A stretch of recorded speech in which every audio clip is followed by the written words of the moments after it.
Good morning, student. Today we learn about TCA means tricarboxylic acid cycle or Krebs cycle. First of all, the tricarboxylic acid cycle is a group of its first two intermediates and also his name after his discovery by Sir Hans Krebs. So, whatever you prefer to call it, the citric acid cycle is the central driver of a cellular respiration.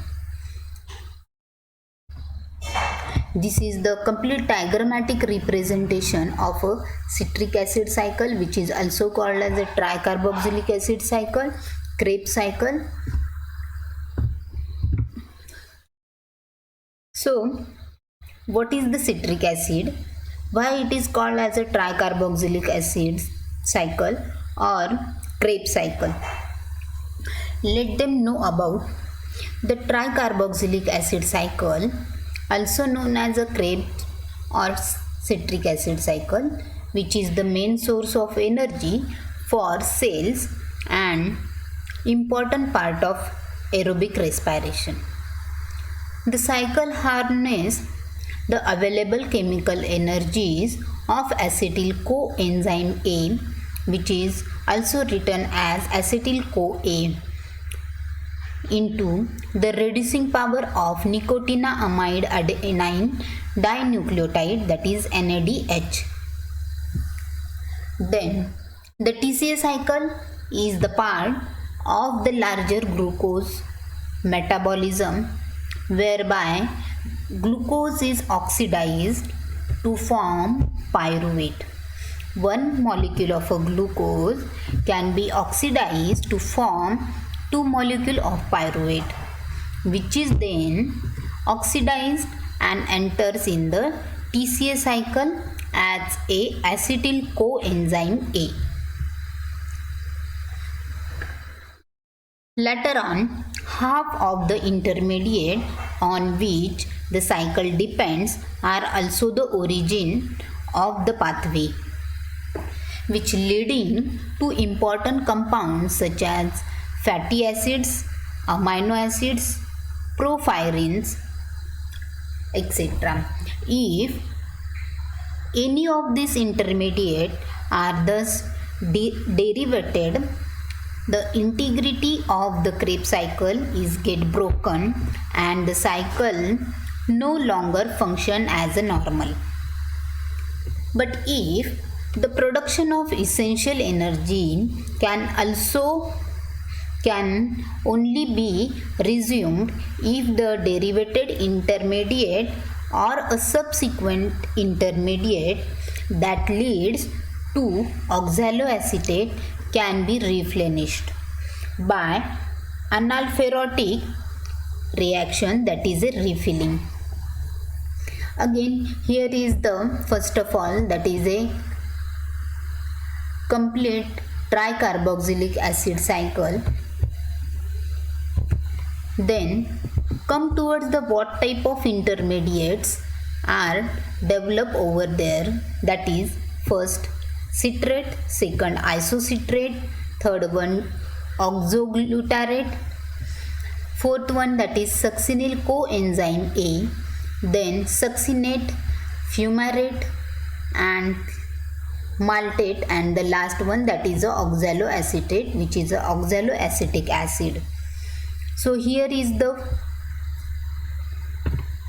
all intermediates which are found in this diagrammatic representation.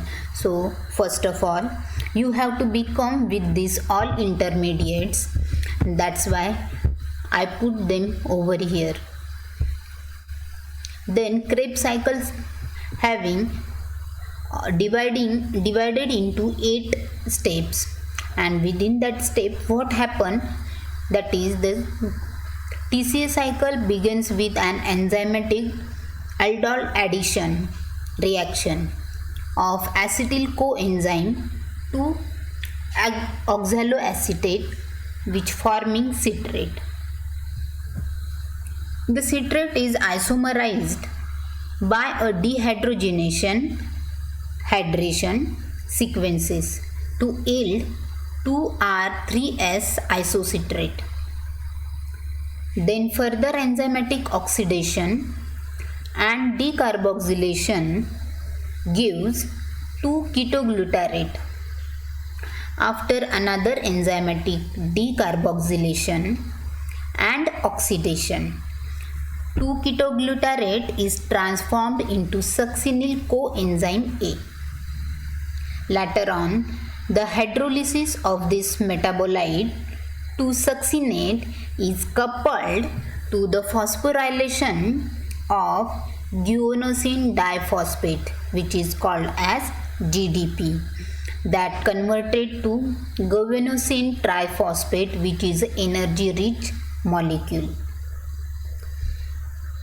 After that, enzymatic desaturation by flavin adenine dinucleotide, which is called as FAD, is dependent on succinate dehydrogenase, which yields or which produce fumarate. After this one, the stereospecific hydration, fumarate catalyzed by fumarase, is transformed to L-maltate.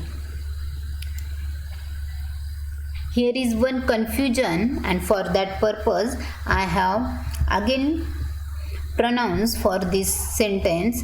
After stereospecific hydration, fumarate, which is a compound that catalyzed by, means that reaction is catalyzed by enzyme fumarase, is transformed to L-maltate.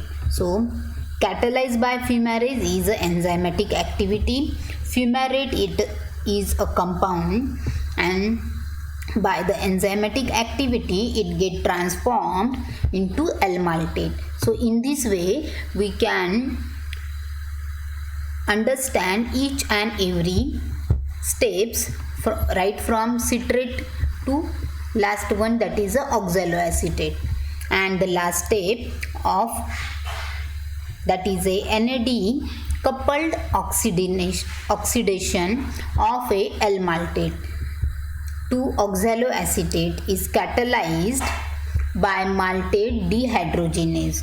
So the catalyzed by maltate dehydrogenase is a enzymatic activity which then close or ends the cycle, means here is the termination of a Krebs cycle. Then there are some most important things within this reaction or within this complete cycle. What are that? Where does the hydrogen in and come from? Means the hydrogen ions which are present over there, from which location they are come and where does they are present.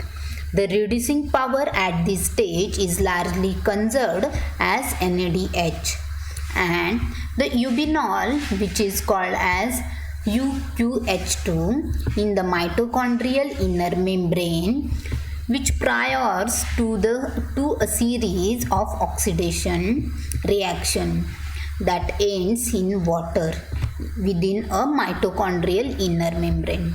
This oxidation powers the translocation of proton from the matrix to the intermembrane space of a mitochondria.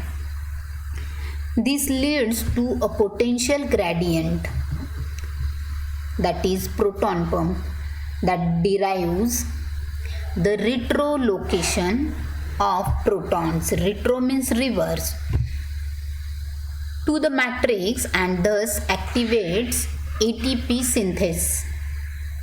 So at that time that can catalyze and there is the formation of ATP. So in this way, within this cycle there is a formation of ATP. Where does the Krebs cycle take place? This is the most important question.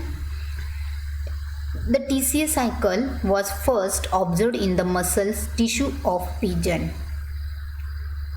So each and every animal having muscular tissue, and that muscular tissues are developing, are working as a mechanical work, and within that muscular tissue there is a need of energy rich molecules, and for that purpose within a muscle tissue of a pigeon, the Sir Hans Krebs first time observed the TCA cycle.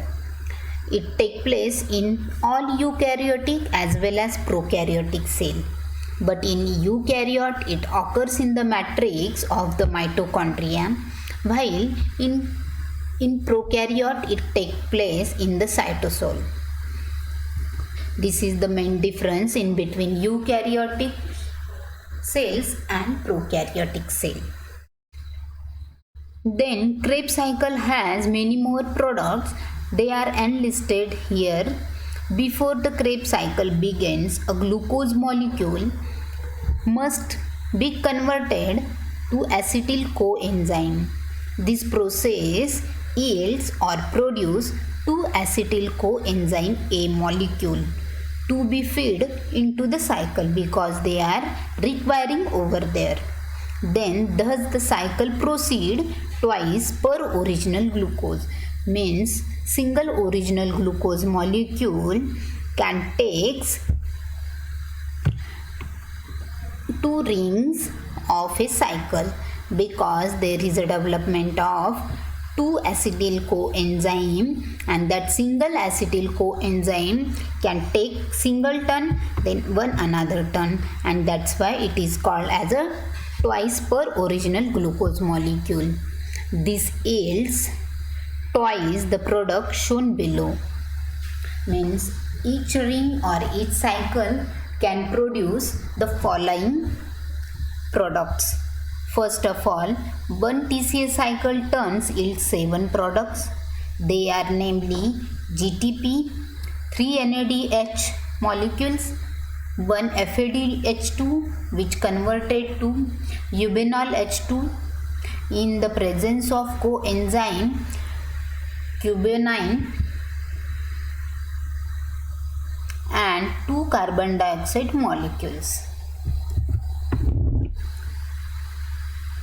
Then first of all, whatever the glucose is converted into a pyruvate, this pyruvate is most important in case of not only glycolysis but that also enter within a TCA cycle. So first of all, pyruvate is a biological molecule and product of a glucose metabolism, that is glycolysis, which reacts with adenosine triphosphate and carbon dioxide, which can get converting into acetyl coenzyme A and adenosine diphosphate, that is ADP, at the beginning of the TCA cycle.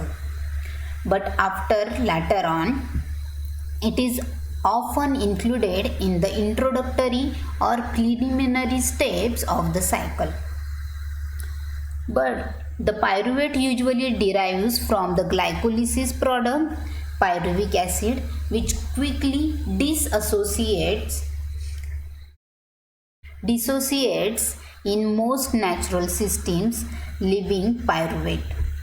So, the pyruvate plays an important role in multiple biotransformation as explained in greater depth in the many more articles. And this process is also called as pyruvate transformation. So, come towards the slight small history about Krebs cycle. The German chemist Hans Adolf Krebs discovered this cycle in 1937, marked as a milestone in biochemistry. Krebs received Nobel Prize for Physiology or Medicine in 1953 for this contribution to the study of intermediary metabolism in the oxidative breakdown of carbohydrates. Krebs and his co-author William Arthur Johnson published their findings, namely the role of citric acid in intermediate metabolism in animal tissue, in journal Enzymologia, after being rejected by the Nature publication journal. That original publication was followed by many more, and here is the most important thing: which steps are involved in a citric acid cycle and how does they are carried on up to the maltate. So one by one we are going to know about them. The TCA cycle is a central pathway that provides unifying points for many metabolites which feed in at various points. It takes place over 8 different steps. So here is the complete cycle. This is the pyruvate, which is a product of glucose. After the glycolysis, glucose molecule get divided or converted into a pyruvate. Then here is the acetyl coenzyme A. So we are starting with this first step, that is the acetyl coenzyme A, which is a 2 carbon containing molecule. So acetyl coenzyme A is a 2 carbon containing compound. So this gray color shows carbon compound. So here is this is the carbon, these are 2 carbons, and this one is a oxygen and this one is a sulfur. So this complete compound is called as acetyl coenzyme A, and which contains 2 carbon molecule. This joins with oxaloacetate, which is a 6 carbon containing compound, 4 carbon containing compound, and that's why they can combine and to form citrate, which is a 6 carbon containing molecule. So this is the citrate. This one is the structural formula of a citrate, which possesses 1 2 3 4 5 6 carbon molecules, and the red color represent oxygens. Then this citrate is converted to isocitrate on isomer of a citrate. So this citrate is get converted into a isocitrate, which is a isomer form of a citrate. So this one is a citrate. Then at the third stage, isocitrate is oxidized to alpha ketoglutarate. So this one is alpha ketoglutarate, which is a 5 carbon containing molecule, which result in the release of a carbon dioxide. So here is the release of a carbon dioxide molecule, and one NADH and one NADH molecule. So this one is the one molecule of a NADH. Then within this, the enzyme responsible for catalyzing,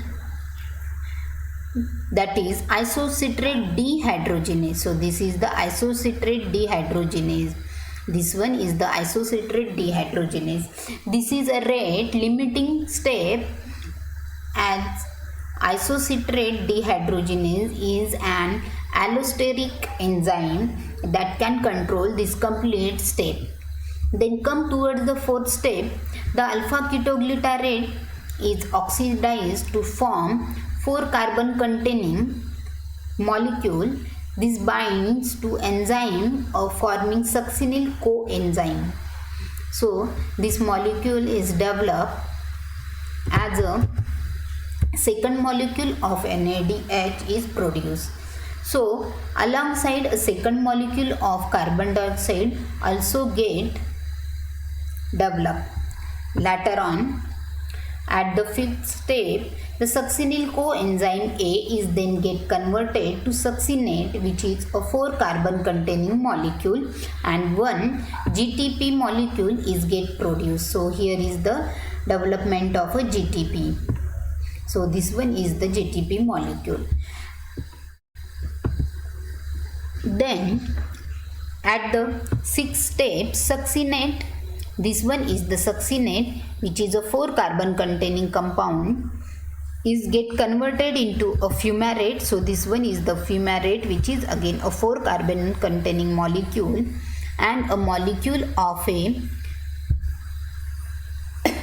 FADH2 is get produced.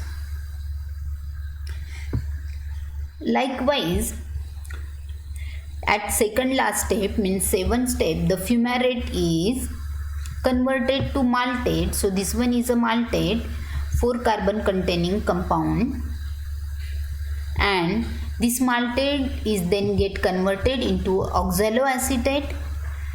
This is the third molecule of NADH is get produced over here when the maltate get converted into oxaloacetate. So in this way, the complete cycle of a citric acid is going to be completed, terminated, and ends up within a single ring, and this cycle is going on when they get acetyl coenzyme, or when the glucose molecule get converted into pyruvate, and pyruvate again get converted into acetyl coenzyme. So in this way the complete cycle is going on and on. But it is important to be aware that while is the primary role of the TCA cycle is production of NADH and FADH2, it also produces molecules that supply various biosynthetic processes. These enter or exit the cycle at various points depending on demand. For example, alpha-ketoglutarate can leave the cycle to be converted into amino acid, and succinate can be converted them. So the net output of a Krebs cycle is that 2 molecules of carbon dioxide. So here is the development of 2 molecules of a carbon dioxide. Then 3 molecules of NADH. So first, second, and this one is the third. And 3 hydrogen ions. So here is the development of a 3 H positive ion. 1, 2 and 3. So the 1 molecule of FADH2 is also produced over here, and 1 molecule of a GTP is also get produced over here. Each molecule of a glucose produce 2 molecules of a pyruvate at the end of glycolysis, which is in turn produce 2 molecules of acetyl coenzyme A. Therefore, each molecule of a glucose produce double this. In case of regulation of a TCA cycle, the TCA cycle is get regulated in a variety of ways, including metabolites, citrate, and calcium. So first of all, metabolites. The product of the cycle provide negative feedback on the enzyme that catalyze it. For example, NADH inhibits majority of enzyme found in the TCA cycle. So this is a negative feedback. But citrate inhibits phosphofructokinase, a key enzyme in a glycolysis. This reduces the rate of production of a pyruvate, and therefore acetyl coenzyme get produced. And last one, that is a calcium, which can accelerate the TCA cycle by stimulating the link reaction. So accelerate means they can speed up the cycle.